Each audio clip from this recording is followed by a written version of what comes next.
Good evening, everyone. To members of the public, council, and staff, thank you for taking the time to join our Let's Talk Budget community engagement event. I'm Carrie Rebior, Director of Finance and Treasurer for the town of Penetanguishene. We are committed to ensuring our annual budget process engages residents and provides opportunities for input. Following tonight's public consultation, our first special committee of the whole budget meeting will also take place beginning at 7 p.m., where we will provide additional information related to the 2025 budget draft number 1. Tonight, I'll be doing a high-level 15-minute presentation, followed by brief presentations from each of our senior managers and a question and answer period to follow at the end. So we'll start off the next slide. Next slide, thank you. How did we get here to draft number 1? For staff and council, the process began in May, and we prepared our 2025 budget timeline. In June, we then presented our 2025 budget goals and objectives, and council directed staff to bring forward first draft of our budget with no more than a net 3% increase. 4% was the municipal price index calculation, less an estimated new growth of 1%. Through the months of July to October, staff developed their departmental 3-year operating budgets and 10-year capital plans. The management team and the senior management team attended budget meetings where we refined the budget as directed by council, which brings us to this evening's public consultation. This is the second one. We did hold one previously earlier today at 3 o'clock at the arena. As I mentioned, following tonight's public consultation, there will be our first special committee of the whole budget meeting that begins at 7 o'clock. Our draft number 1 budget for 2025, we are looking at a 4.5% tax increase or $600,000. The breakdown of that 4.5% is town operating 2%, town capital 1%, and policing financial impact of 1.5%. The second special committee of the whole budget meeting will be held on November 20th, where following the public consultations and tonight's meeting at 7 o'clock, we will prepare draft number 2 to be presented on November 20th. Draft number 3 will be presented at the December 11th council meeting, where we anticipate budget approval.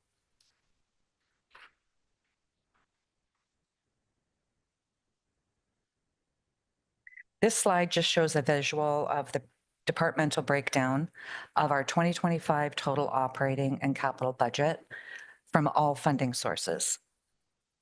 So compared to last year, 2024 total budget of 24.9 million, the 2025 total budget draft number 1 from all funding sources is 24.6 million, a $300,000 decrease year over year, due to the fact that 2025 capital budget is lower than 2024's.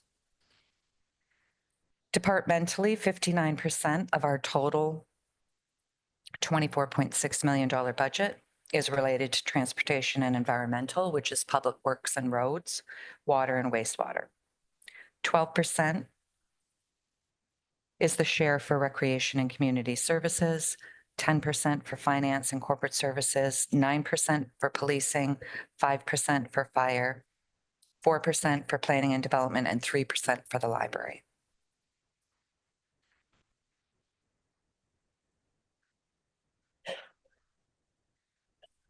The 2025 tax levy for operating and capital purposes, compared to last year's tax levy of $13.3 million, the 2025 draft number 1 tax levy is $13.9 million,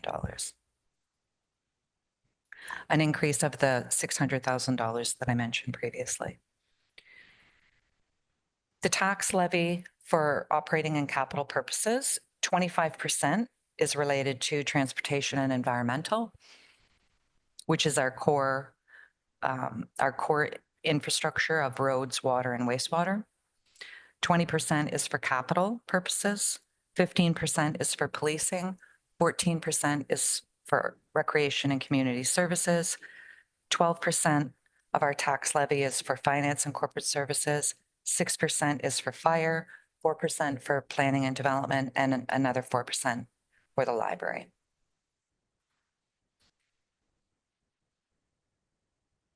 In addition to the tax-supported departments and divisions, we also have 3 departments that are rate supported from the fees that they charge for their services, and that's wastewater, water, and the building departments. The 2024 total budget for the rate supported departments was $4.4 million. And the 2025 draft number 1 total budget is $4.6 million. Wastewater has the bulk of that $4.6 million for operating for 61% of it. 37% is for the water department and 2% is for the building department.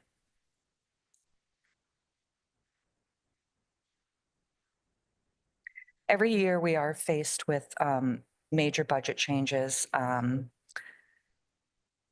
on this slide, I've prepared what those major budget changes are and the estimated tax impact. Beginning with our 2024 tax levy of $13.3 million. In 2025, we are looking at $320,000 or 2.4% impact related to salaries, wages, remuneration, and mandatory and extended benefits for council, non-union, and union employees, both full-time and part-time, board remuneration, and volunteer firefighters. Our leasing program has been fully absorbed into the 2025 budget, an impact of $179,000. Offsetting that increase in our operating budget, though, is the reduction of the capital costs that are allocated to purchasing vehicles that we're not doing anymore. So it does free up our capital budget for other capital projects.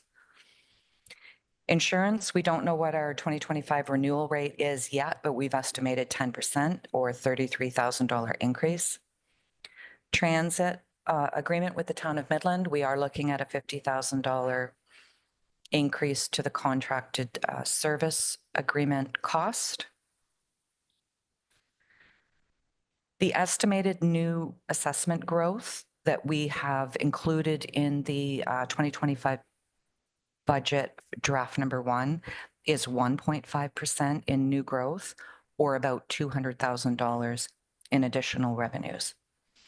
Other revenues that we've increased after analyzing the historical actual revenues is related to supplemental tax billings of $45,000, increased lottery revenues of $35,000, and interest income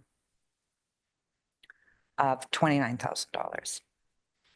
So again, the total town operating impact is an increase of $272,000 or 2%. The town capital tax impact is $133,000 or 1%. And that is related to an increase in our asset management reserve of $83,000, increasing it from $400,000 to $483,000. And our preventative maintenance roads program is being increased, proposed to be increased by $50,000 from the current $540,000 to $590,000. So the total town tax impact is $405,000 or 3%. We also are facing a policing tax impact of 1.5% or $195,000. So the total impact included in draft 1 this evening is 4.5% or $600,000. When we look at the town and OPP tax rates and the estimate of the current draft at 4.5%, We've also included the county, an estimate currently at 4%. And the education rates, we just received notice from the province that they will not be changing in 2025. So when you combine the total municipal and county tax impacts, the total net tax impact on a resident's tax bill is 4%, or $62.36 per $100,000 of current value assessment. The 2024 median current value assessment of the homes in an average residential home in Penetanguishene was $242,000. On the next slide, it's a summary of how your tax bill is calculated. So as I mentioned, the 2025 total municipal budget is $24.6 million, less the other funds that we offset to cover those costs, the fees and charges for our services, development charges that we collect for growth-related costs, our reserves that we use for short and long-term financial planning, as well as subsidies and grants that we'll be receiving. For 2025, it's $10.7 million. So the difference between the total municipal budget and our other revenues is our total municipal tax levy of $13.9 million. If I use last year's or this year's 2024 statistics, the total municipal levy, you divide it by the current value assessment in the town of Penetanguishene, which is 1.2 billion. That equals the municipal tax rate. We then apply that municipal tax rate to every property assessment that MPAC submits to us. And that comes up with the average municipal tax bill that a resident pays on in this example, an average single family dwelling is $2,709.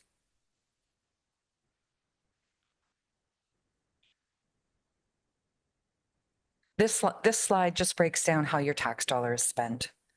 So based on every dollar that we collect for town purposes, 20 cents goes towards capital infrastructure.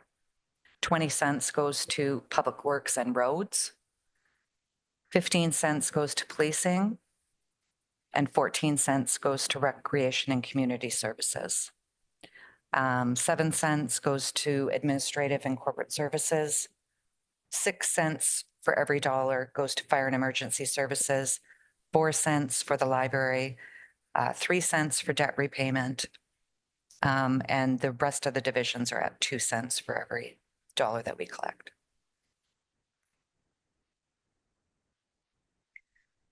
The history of our tax rate increases, the town sets our rates based on the town budget. And the overall tax bill, which includes the education portion as well as the County of Simcoe tax rate. If we include the 2025 draft number 1, town estimated tax impact of 4.5%, and the overall impact on your tax bill of 4%. This slide represents an 11-year overall actual tax increase. For town, policing, county, and education, it has been 1.4% per year over the last 11 years. When we look strictly at the town tax rates for operating capital and policing, over the last 11 years, the average has been 2.4% per year.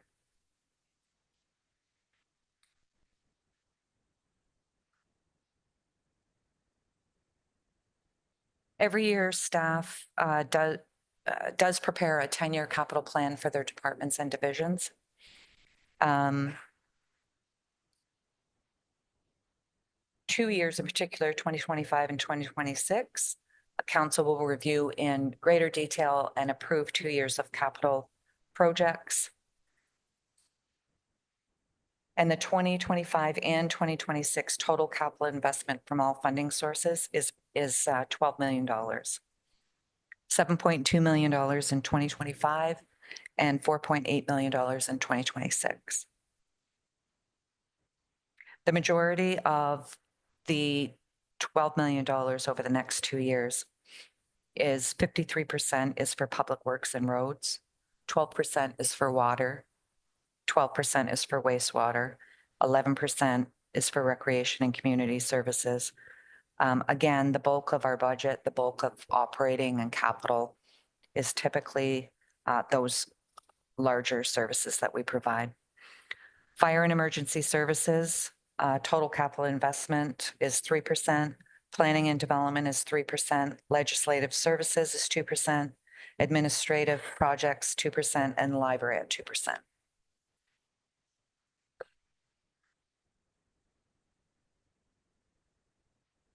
The 10-year capital plan funding summary total over the next 10 years, the 10-year capital plan totals $59 million. Again, the $12 million in 2025 and 2026. And then the remaining 8 years, it does range from $2.3 million to a high of $14.4 million in 2033. There are lists around the room of specific capital projects. Senior managers are here and will come up to briefly summarize their department and highlight some of their capital projects. And we'll start with Brian Murray, the Director of Public Works.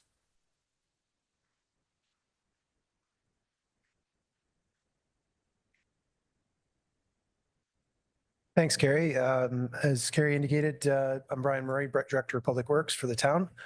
The Public Works Department includes 3 divisions, being roads, water, and wastewater. And those form the bulk of our infrastructure and services that we provide to our residents and businesses. The roads division performs road maintenance within our road network. And this includes sidewalks, streetlight maintenance. We also have a transit service that is included under the Public Works Administration. They also include maintenance of the storm sewer system, stormwater management ponds, and the sanitary collection system. The water division under the Public Works Department maintains and operates our Lepage and Payette drinking water systems under provincially issued water licenses. The Lepage system is a relatively small system in comparison to the Payette system, which services approximately 250 residential and business properties within the municipality.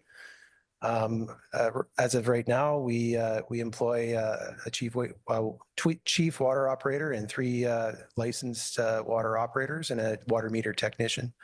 On the wastewater side of things, we operate 2 sewage treatment plant facilities, one at the Main Street pollution control plant and the other at the Fox Street pollution control plant.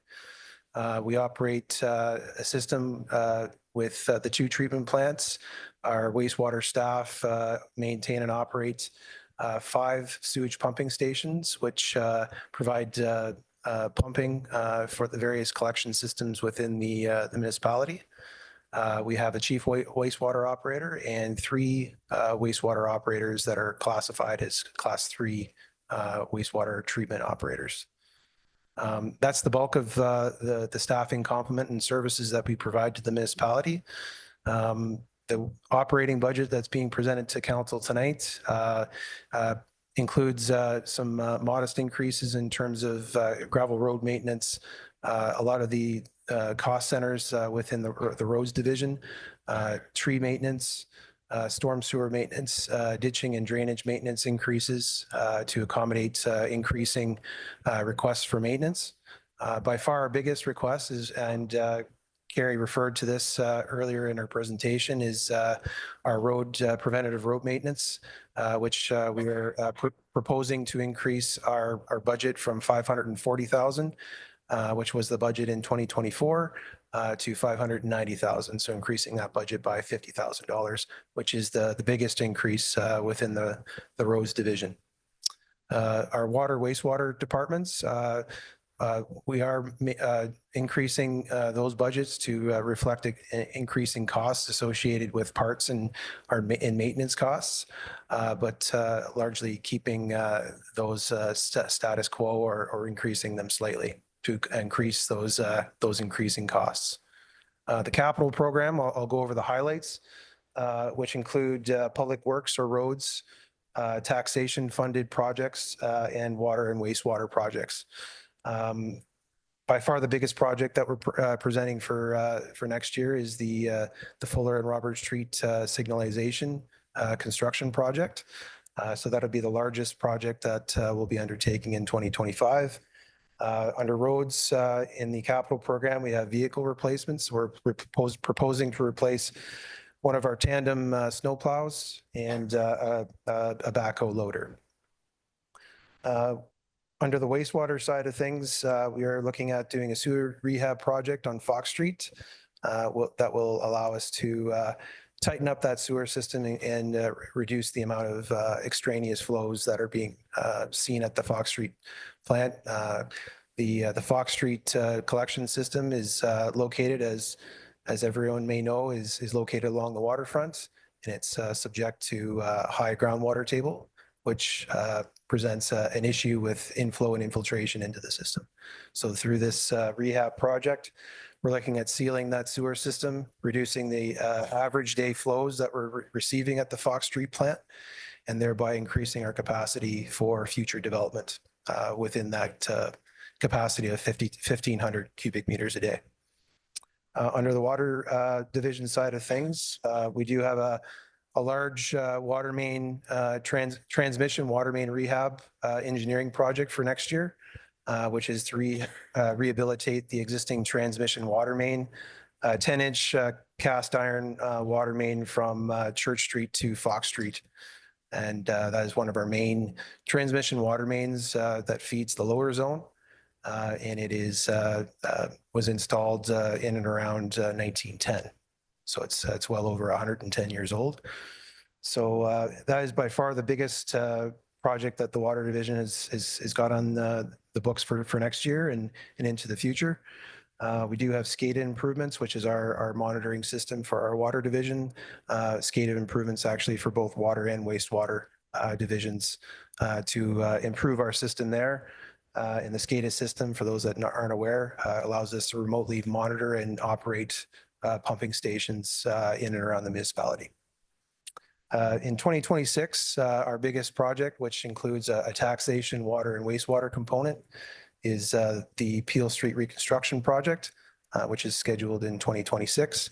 And that dovetails into a project that Andrea is going to be undertaking in terms of revamping the surface works along on Peel Street, particularly between Simcoe and Robert Street East, in terms of parking and the pedestrian environment. Those are the major projects that we have undergoing or being proposed within our 2025 and 2026 capital plans, and be happy to answer any questions after the presentations.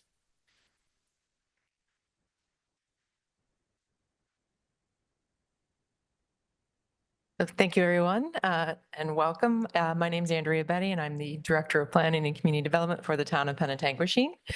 So the Planning and Community Development Department, it does oversee 3 different functions at the town. It is overseeing the bylaw, planning, and building departments for the town. We also do some other work on plans or reports that the council's approved, such as our climate change action plan, as well as do work on economic development. So for this year's budget, I would like to say there's not a whole lot of changes to it. It's fairly status quo. In terms of operating, I will note a couple of small changes to the budget. One is to our community improvement plan funding. This, however, is offset by a transfer from our Community Development Reserve Fund. So it's not a taxation impact, but just to highlight that the town did approve a new affordable and sustainable community improvement plan this July. That, together with our existing downtown community improvement plan, we're going to be suggesting we have funds available for those 2 projects that increase the operating budget in the planning department. The other increase of note was another decision recently made by council, was the $25,000 increase associated with the town's building services agreement with the town of Midland. So this was something that's been discussed at council, and it's for a several years term that's been built into the budget. But we had been preparing for it a little bit, so it was just the $25,000 increase that that was incurred this year. In terms of our capital projects, as I've mentioned, we like to keep the department fairly flexible when it comes to special projects or capital projects. Planning, building, and bylaw don't typically have the $1 million project, multi-year projects. So we are often responding to needs of council, needs of the community. And so for those reasons, our projects for the 10 years is fairly light, but I like to focus on the 2 to 3 years just to let you know what we've been working on. We've been very busy, and so we have a couple carry forward projects that I'm not going to go into, but those carry forward projects are on the budget, but they're wrapping up. There was only the one project that Brian just mentioned, the Peel Street streetscape design, that we didn't get started this year, although I hope to do that before the end of the year to position ourselves for Brian to proceed with the infrastructure work. So with that, we were able to remove some the capital projects that were in the plan once we got some further information. And so that did enable us to propose a couple new capital plans. And so those capital plans that are new that we're proposing in the planning department are recommendations that arose out of the business or BMA study that the town did, the business process review, where we looked at technology and efficiencies in the planning department, the building department, the bylaw department, and the facilities management department. So some of the recommendations that came out of that one were for a fee study specifically around the building department to ensure that we are continuing to capture appropriate revenue from that department to fund the building department, but it also would look at fees for the planning department and the bylaw department as well to make sure that we are appropriately charging fees for the service that we are providing. Another large part of the capital project that's new would be the software system to combine with the CMMS work that Brian's department's leading. That's a work order system. And so what we're proposing for the planning and community development department would be a software system to handle building, bylaw, and planning software. So currently most of our, for all of our stuff in planning and bylaw are all very limited technology based or paper based. And so we would be looking at moving into online abilities for the public to apply for dog licenses or burning permits, as well as from a planning side of things, people who are submitting applications be able to see things as it moves online through the process. So there's a little bit more transparency in it. This work itself is a fairly significant part of the budget, but I would say it is, there's a one-time implementation fee that's associated with getting the project up and running, and then an annual operating expense to it. It is proposed to work with our systems, our financial system and the CMMS system that Brian's working with, so that we would have one software system that all staff could use to communicate as well as to follow along different projects or work orders and such. So it is something that was recommended from the BMA study that would enable the department to modernize and become more efficient. The other new projects we are proposing, we've talked about the town dock for a couple of years, and that was a project that was funded through the County of Simcoe through a grant. But the project has evolved over the years and is coming closer to conclusion. However, there's some still work to be done, and the work that we've been done, we need to see it through, and so we're looking for additional funding to support that work to finish that project. And the last new project we're doing is a tree planting strategy. This is again something that would be funded at a reserve and not at a taxation. For a number of years, the town has been collecting cash in lieu of trees for tree loss, and so you may have seen that we've been able to use that money for tree planting giveaways, and this would be part of use of that funds to ensure that how we're using the money that we've collected is strategically for the benefit of the town and climate change and so forth. I would note one other one, and I think I missed it this afternoon, but we did move out a project, the Ojibwe Landing Master Plan. We moved that out 1 year from 2025 to 2026. That was just to assist. We're still wrapping up the town dock, and I'd like to do one waterfront project at a time, let one get done before moving on to a second one. And that fills in with the sort of the work plan for the planning department. So with all this said, I said we move through capital projects fairly quickly, but I want to highlight that the work that we're planning for in the capital projects for planning aligns with the town dock work that Sherry and her Department of Recreation Services have to do with reconstruction of the town dock. And so we're proposing studies and projects throughout the next couple of years to ensure that redevelopment goes smoothly, and we're appropriately designing and planning for it. And coming up in 2027 is the 10-year review of our official plan. It's hard to believe it's been 10 years. So those are sort of the operating and capital budget comments for the Planning and Community Development Department. I would note that, as you know, the Planning Department budget is fairly small, and so we aren't suggesting any significant changes. But this did impact our ability to provide additional services in the department, or really look at some of the things we've heard some feedback from the community on. Our Economic Advisory Committee has talked a lot about helping support downtown and that type of effort.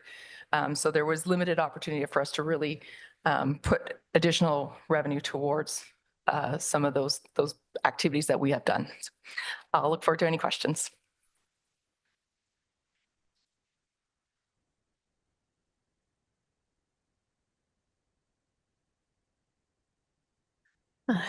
Good evening, members of council and the public. I'm Sherry Desjardins. I'm the Director of Recreation and Community Services with the town. So within that department, we look after municipal events, facilities such as the museum, the arena, the wharf, parks and trails, and recreation programs, to name a few. The facilities portfolio also falls under RCS. So looking after, for example, town hall. Highlights from the operating budget. Carrie went over the significant changes that are impacting increases, so I won't go over those. We were unsuccessful this year with our application to the province for our winter EMA grant. Some years we get it, some years we do not. Unfortunately, 2025 is a year that won't be supported by the province, so we are recommending increase of 14,000 to that budget so that we can continue to offer the program, the event as is. The wharf is to be a rate supported service. So the fees that we collect from slip renters and boat launch are to support all the expenses to operate the wharf. The last couple years, we have had to pull some tax dollars to help keep the wharf afloat. But this year, the budget, the 2025 budget being presented will have no subsidy to the operating budget from taxation. However, the capital program continues to be supported that way. We do not collect enough funds to invest capital dollars into the wharf. I will note the museum has made great strides in the last few years of increasing programming and events, doing a lot of wonderful things. Unfortunately, it's not sustainable with the existing staff complement. We had considered asking staff for council for a small staffing increase this year, but given the budget pressures, we won't be making that ask, but instead looking at reducing some of the programming and events that we offer next year through the museum. Just to move on to capital. So for 2025, these are not new to council as they've come through council reports recently, but we do need a new chiller at the arena and a new HVAC. We know that we're taking steps towards planning for a new multi-use recreation center that would replace the arena and potentially the curling club. However, we do need to keep these facilities viable and operational so that we have somewhere for our residents to recreate. We have applied for a grant that would help cover 50% of those costs, so hopefully we're successful in that. We also added this year for 2025, $170,000 to repair a sinkhole, that's section of the wharf that is currently cordoned off. So that'll be a significant project for RCS next year. And we also have some money being tucked into a reserve for a multi-use recreation center. We also are looking to replace the carpet, and here you can see it's starting to heave in areas, creating trip hazards, and it just can't be repaired anymore. So we'll see that change next year. In 2026, we have the arena was built before the building code. So every 5 years, we need to have a structural assessment done before by an engineer. So we have that done at the arena and at the curling club. The dates for this have been moving up, and they've been telling us we need to do some maintenance to the steel structures in those facilities. So we've budgeted for that, but again, have applied for a grant and hopefully get 50% of those costs covered by the province. Another report that you may recall having come to council recently was for Memorial Park. You'll note that we made some changes to the cenotaph in partnership with the Legion. The fencing around the cenotaph area is deteriorating, collapsing, and we've pulled it out and updated a bit of the landscaping. The railing leading into Memorial Park and the retaining wall needs some work as well. Council's agreed that before we invest that money, let's take a look and do some design concepts and consult the public to see if there's something we could do differently with that space and better utilize that space. So the 2026 capital program includes some design money for designs, as well as putting money into reserve to eventually replace that retaining wall and implement whatever council decides. Charles Scott Playground is up for replacement as well. It's over 20 years old, I think 23. It should be replaced around every 20 years or so. So we have a capital project in there for that playground as well. It will also make it accessible, which I failed to mention this morning, this afternoon, because currently it's a sand surface. So we'll be able to add the wood fiber and improve accessibility there through that. And then the museum, we're updating some flooring and some of the office space in there in 2026. And I'll wait for your questions following all the presentations. Thank you.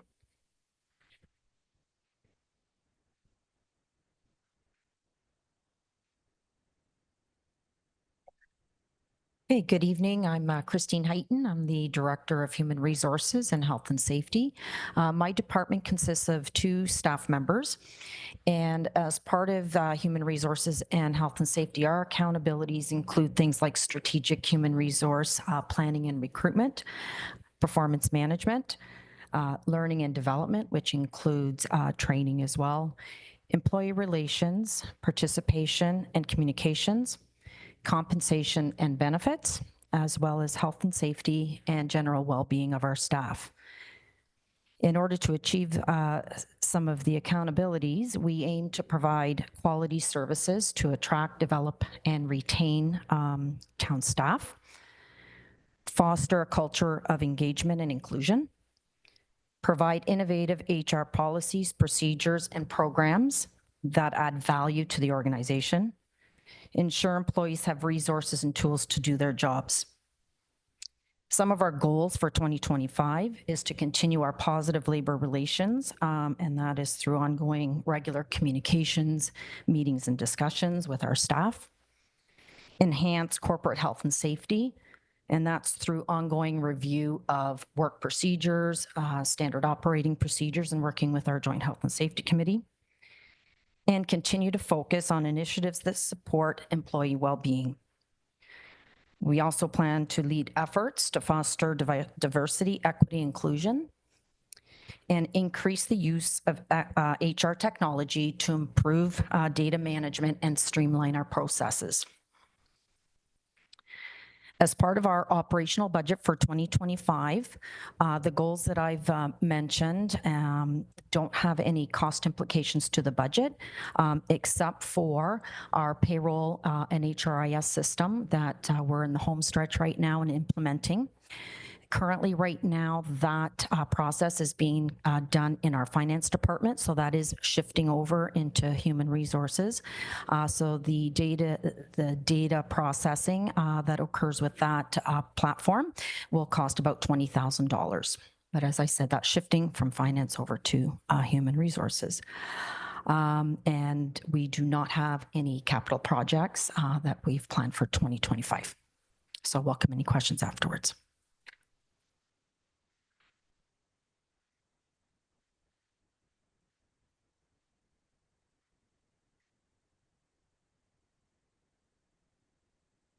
Evening. I am Kelly Cole. I'm the Director of Legislative Services, Municipal Clerk here at the town. So the Legislative Services Department consists of our communications and IT coordinator and myself, the clerk, and we are responsible for preparing council agendas and minutes, administering vital statistics, so that can be death registrations or marriage ceremonies, manage corporate record systems, preparing bylaws, contracts, agreements, acts as the lottery licensing officer, administers FOIs, inquiries for the municipality, manages all corporate communications. That includes the website, social media, newsletters, and corporate branding, and acts as a liaison between staff and CompuSolve, who is our IT provider. An overview of the operating budget, proposed operating budget. The main sources of revenue, as Carrie mentioned earlier, is lottery licensing, which has increased about 35,000 this year for a total of 140,000, which is really great for the municipality. Some of the larger expenses that are outlined within the budget, but are still in line with 2024 are legal and litigation fees and insurance claim deductibles and claims for 50,000. One small change for communications and IT expenses. It's the same for with the exception of $5,000 for the increase in the IT services provided by CompuSolve. The capital budget includes the implementation of a digital records management system. This will improve customer service when the public inquires in regards to any town records. It will improve the means in which staff can respond to those inquiries. The proposed budget in draft number one is very much in line with the budget from 2024, and our services should remain status quo. And I am happy to take any questions following. Thank you.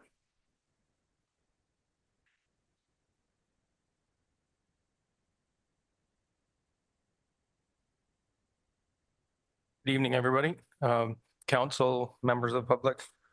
I'm John Crawford, Deputy Fire Chief with Penetang Fire Services. Here, I know Chief Renault was away, and I'm just here covering for him tonight. So with the emergency fire service that we have full-time fire chief shared with the town of Midland, Richard Renault, myself, John Crawford, the Deputy Chief. We have one part-time administrative assistant, Angelica Webb, and then 28 dedicated professional volunteer firefighters within the town. The department tasks that we provide and needs that we are looking for coming up. So fire suppression services, fires, auto collisions, ice water rescue, different rescues, hazardous materials, tiered medical calls are some of the services that we provide. It's the policy of the town of Penetang Machine Fire Service to provide emergencies to members of the public to anything that threatens life, property, the environment within the jurisdiction, and mutual aid with our neighbors, would it be Tiny, Tay, or Midland. With our prevention services, we have one volunteer firefighter that's providing fire prevention services, but at this time, he's mentioned that he would like to step back from that position, which is going to need to be filled in the future. Our fire prevention activities include public education inspections. The overall needs of these programs should be conducted with the aim of reducing the number of fires within the community. The provision of the fire prevention and public education programs are mandatory under the Fire Protection and Prevention Act within the province. Training with our certification, again, under the Fire Protection and Prevention Act, certification must be completed by 2026, July. Training will be continued every year. It's not just a one-time and done. We have to have a maintenance program set in place for our training, and then other certifications coming up with captains, safety officers, and specialty programs that we would have to provide. Emergency management. So each municipality must develop, implement an emergency management program to protect the lives and property of the citizens. All levels of local government must complete mandatory training and review, and this is under the Emergency Management Civil Protection Act. The fire chief is the community emergency management coordinator, and myself as the deputy, I'm the alternate for that. Coming up with personal protective equipment, and this would fall under Occupational Health and Safety Act. With we have a life cycle with a lot of our equipment in the fire service. In that life cycle, we need to replace certain equipment. So one of the things that we're looking at coming up, firefighter safety boots, which are expired. They expired in 2021. They need replacing. Additional bunker gear. There's firefighters that are currently wearing expired bunker gear, and that would need to get looked at as well. We also have a fit testing machine, which part of wearing self-contained breathing apparatus for entering fires. We have to have a fit testing of all our firefighters every 2 years, and that would be a shared cost with other municipalities that we've been looking at. So in summary, part-time fire prevention officer with the volunteer firefighter that's stepping back, we would need to look at replacing him because some of the things that they do under fire prevention are mandated under the province. That would be a increase in $37,500, but this would be a shared position with the town of Midland, and they would be carrying the brunt of the costs of having that extra staff member. Fire training certification mandated under the Fire Protection and Prevention Act. We're looking at roughly $20,000 still with certification demands and other certifications coming up. Emergency management program with the things that the training and the annual review, roughly $10,000 going up slightly from last year, 8,000. The one thing to make note of is that the county of Simcoe is looking into the program to enhance and hire 2 emergency management coordinators, which would kind of take over for what we're paying out to, say, a company like Lumex to provide that review and training. So with speaking to the county, I know they're still in the process of doing that. The life cycle of the personal protective equipment, again, it's 10 years. Having the fire safety boots, which they wear into structure fires, their bunker gear, which they wear into fires. The total cost of replacement for that would be roughly $35,000. And the fit testing machine, current as the life cycle on that machine is ending, it would be a cost roughly about $8,500, and that would be shared amongst the other municipalities. So with the proposed budget draft number 1 presented today, with the training, the addition of a fire prevention officer, the services that would be provided with the fire service within the town, I think would be much improved from what we have right now. Thank you.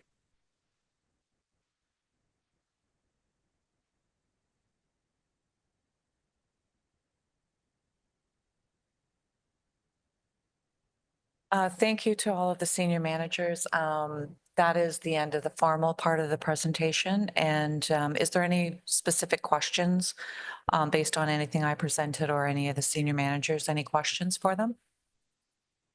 Yes, Dennis?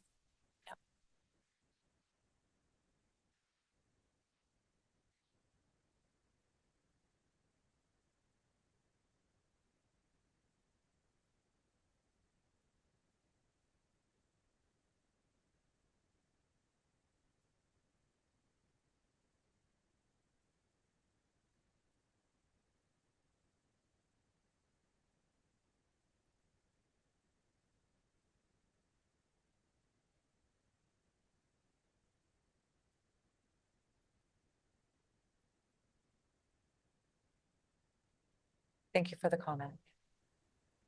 Any other questions? Dennis? To recognize the high cost of living experienced by so many of our residents, what will the measures council consider that each cost can offset other expenses? In kinds of recreation, identified on cost reduction, offset some of these requests. In terms of the staffing requests, did I hear you speak of the staffing requests as well, or increases?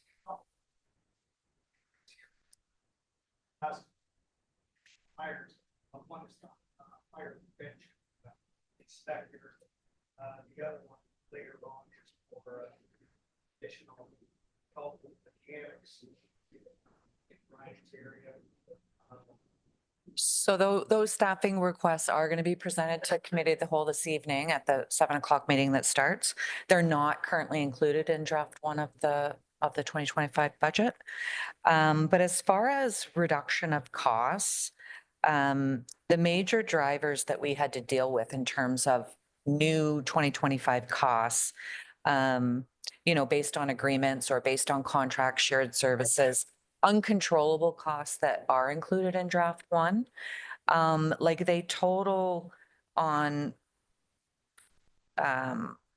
page 7 of one of the slides that we put up there, the major drivers. So they do total about $600,000. We have offset that with increased revenues and drop those $600,000 in costs down to $272,000. So we have reduced costs in other areas to be able to accommodate those uncontrollable costs that we face. Yeah. Every made that one of your functional responsibilities is economic development. So my question is there a duplication or overlap with the work between your folks are doing with respect to work that the economic or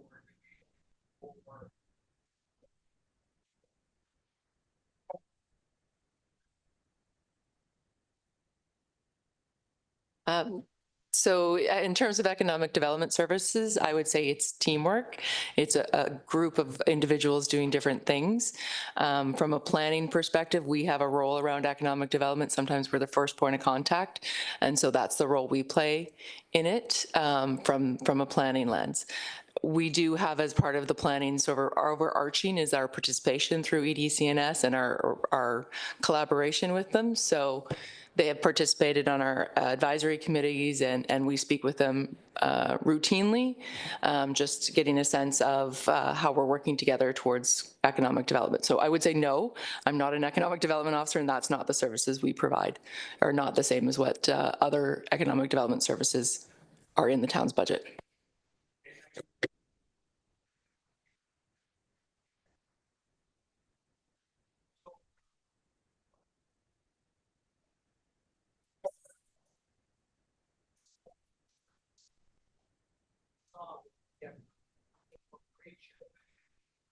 how do we have confidence going forward that things will be different?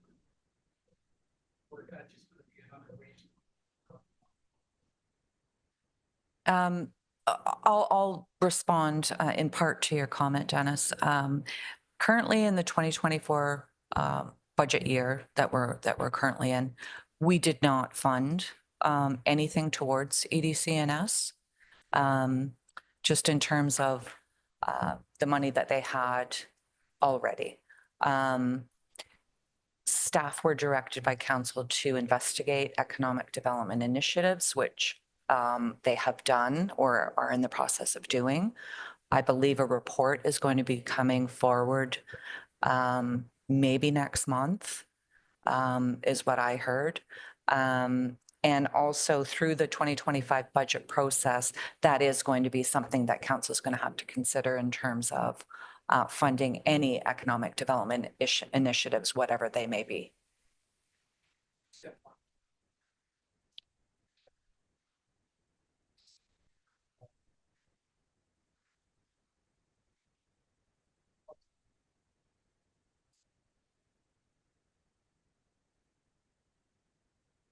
Correct.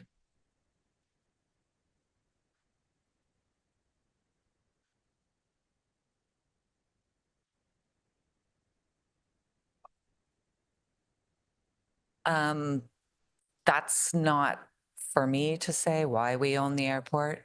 I think if anybody cares to, we are part owner.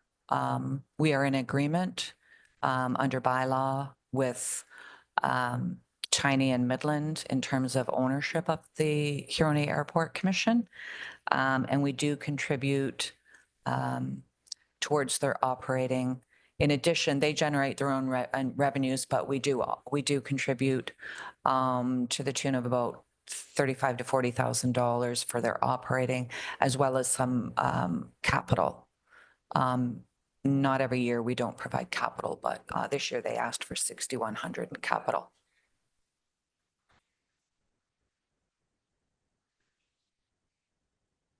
Every year, give the airport more money. And my question is, what are we getting back with that? If somebody gets free rides out of there, why do we do it?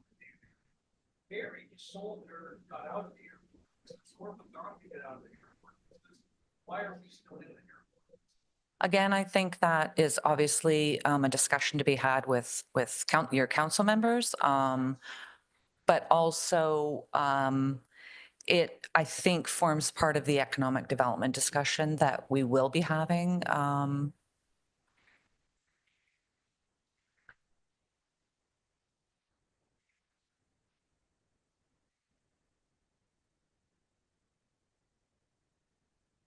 Okay, you're welcome. Any other questions? I do thank everybody for attending, and we've got about 2 minutes before our next meeting starts. So thank you very much. Dennis, with fairness to your questions, if you can't ask it at committee of the whole, I'm sure if you ask those questions in our next meeting, committee of the whole, I'll address EDCNS and the deputy mayor will address the airport. Okay. Appreciate it. Yep.